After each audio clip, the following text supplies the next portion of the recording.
ये खबर तो आपको मिल ही गई होगी कि अबीरा और अंशुमन की सगाई हो रही है और आज वहां पर फोटो शूट हो रहा है और अरमान भी वहां पर मौजूद ही है। नमस्कार, मैं हूं संदीप एल पंड्या और आगे बढ़ने से पहले आप सबसे गुजारिश कि अभी तक आपने हमारे इस चैनल को सब्सक्राइब नहीं किया है तो प्लीज सब्सक्राइब कर लीजिए, बेल आइकन को दबा दीजिए।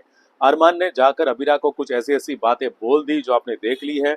जी हाँ, और उसके बाद अबीरा ने जाकर अंशुमन को बोल दिया कि मैं आपके साथ आगे बढ़ना चाहती हूँ और अब फटाफट सगाई भी हो रही है। सगाई में अबीरा ने सफेद वस्त्र धारण किए हुए हैं, बहुत सुंदर भी दिख रही है, लेकिन चेहरे पर मायूसी छाई हुई है क्योंकि वो बिल्कुल भी खुश नहीं है अपनी इस होने वाली सगाई से, क्योंकि वो मजबूरी में ये सगाई कर रही है। अंशुमन भी ये बात जानता है, लेकिन उसे तो अबीरा का साथ चाहिए, तो वो अबीरा का साथ पाकर खुश है। लेकिन अरमान इस सगाई पार्टी में वर्कर बनकर पहुंच गया है। सगाई जब चल रही थी, सगाई के बाद जो नाच गाना हो रहा था, उस नाच गाने में भी अबीरा को अपना अरमान ही नजर आ रहा था। वो अरमान के साथ ही रोमांस कर रही थी, यहाँ तक कि अंगूठी पहनाते वक्त भी उसे अरमान ही नजर आ रहा था और उसने ये अंगूठी पहना दी थी।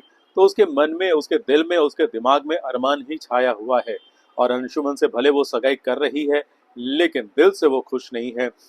और ये बात विद्या माँ भी जानती है और इसलिए वो भी दुखी है। अरमान को भी ये बात पता है और इसीलिए अरमान भी दुखी है। और आज वहां पर फोटो शूट चल रहा है। जी हाँ, अंशुमन और अबीरा का फोटो शूट चल रहा है। हर रस्म में अबीरा जो है चेहरे पर स्माइल दिखा रही है, लेकिन दिल में दर्द है और कभी ना कभी वो दर्द उसके चेहरे पर, उसकी आंखों में छलक आता है। और अरमान ये देखकर वो भी दर्द में डूबा हुआ है, लेकिन वो मजबूर है क्योंकि दादी शाह ने आत्महत्या करने की धमकी जो दे दी है, तो वो कुछ कर नहीं सकता है। हालांकि पहले अगर कुछ कर पाता तो अच्छी बात थी, लेकिन अब बहुत देर हो गई है। लेकिन कहीं ना कहीं लोगों के मन में ये चिंता बढ़ गई है कि क्या सच में अबीरा अंशुमन के साथ शादी कर लेगी? क्या अरमान और अबीरा हमेशा हमेशा के लिए जुदा हो गए हैं? तो ये कहना अभी भी बहुत मुश्किल है, क्योंकि दोनों के दिल तड़प रहे हैं, दोनों दुखी हैं और दोनों एक दूसरे को प्यार करते हैं। तो मुझे लगता है कि एक्सट्रीम सिचुएशन की ओर कहानी आगे बढ़ रही है और जब ब्लास्ट होगा तब क्या होगा ये कहना बहुत मुश्किल है, लेकिन जो भी होगा अच्छा ही होगा और हम सबको अच्छा ही लगेगा, ऐसी उम्मीद करते हैं। लेकिन हाँ, इस पूरे सिचुएशन में सबसे ज्यादा मजे उठा रहा है क्रिश, क्योंकि क्रिश अरमान को दुखी देखकर, उसकी मनस्थिति को देखकर और उसकी छटपटाहट को देखकर बड़ा खुश हो रहा है।